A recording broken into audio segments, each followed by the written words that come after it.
திங்கட்கிழமை காலையில் டே இப்படி தான் எனக்கு வந்து ஸ்டார்ட் ஆச்சு. நான் 5:45க்கு எந்திரிச்சிட்டு ஃப்ரெஷ்ஷப் ஆகிட்டு அரிசி தண்ணியில் போட்டு சாப்பாடு வச்சிட்டேன். டீயும் ஒரு பக்கம் ஊற்றி வச்சுட்டு பாப்பாவுக்கு பால் ஆற்றிட்டு இருந்தேன். நிறுவுக்கு அவன் ஹெல்த் மிக்ஸ் குடிக்கிறான். கொஞ்சம் அவனுக்கு வந்து கண்ணெல்லாம் புசு புசுன்னு இருக்குன்னு சொல்லிட்டு ரொம்ப ஹாப்பியாக இருந்தான். அதுக்குள்ளார பார்த்தீங்கன்னா கோயிலுக்கு போயிட்டு வந்து சளி பிடிச்சிருச்சு. லெமன் சாப்பாடும் கேரட்டு பீன்ஸு தேங்காய் துருவி போடாமல் வணக்கிடலான்னு சொல்லிட்டு அதை ரெடி பண்ணிட்டு இருந்தேன். இந்த பக்கம் நிறுவுக்கு வந்து டாப் அயன் பண்ணி கொடுத்துட்டு இருந்தான் ரக்ஸு. படுத்துத்தவங்க வந்து என் பக்கத்தில் படுத்துருந்தான் பால் ஊற்ற சொல்லிவிட்டு நானும் அவங்ககிட்ட பேசிட்டு காய்கறி வெட்டிகிட்டு இருந்தேன். இதில் ஒரு விஷயம் நான் உங்கள்கிட்ட ஷேர் பண்ணிக்கிறேன். நம்ம வந்து மாசாணியம்மன் கோயிலுக்கு ஞாயிற்றுக்கிழமை அன்னைக்கு போயிருந்தோம். அங்கே ஒரு ஃபேமிலியை பார்த்தேன். அதில் வந்து 2 அண்ணாங்க அக்காங்க எல்லாருமே இருந்தாங்க. பட் அந்த 2 அண்ணாங்களும் வந்துட்டு என்னை எந்த அளவுக்கு வாட்ச் பண்ணியிருக்காங்கிறத அவர் நேரில் பேசும்போது தான் நான் அதை வந்து ரியலைஸ் பண்ணேன். அவ்வளோ ஹாப்பி, அவ்வளோ சந்தோஷம். என்ன சொல்லியிருந்தாங்க அப்படின்னு பார்த்தீங்கன்னா, நீங்கள் யூடியூப் சேனல் வச்சுருக்கீங்களா கவிஸ் வேர்ல்டு, இவங்க 2 பேரும் உங்கள் பொண்ணுங்க தானே அப்படின்னு சொன்னாங்க. ஆமாங்க நானே, நீங்கள் ரொம்ப நல்லா இருக்கணுமா, உங்களை நான் வீடியோஸ் ஃபஸ்ட்லேருந்து பார்த்துட்ருக்கேன்.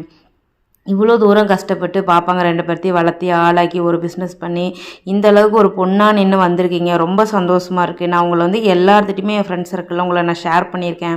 இவங்க பாருங்கள் இந்த அளவுக்கு பண்ணியிருக்காங்க அப்படின்னு சொல்லிட்டு ரொம்ப சந்தோஷமாக இருக்குமா.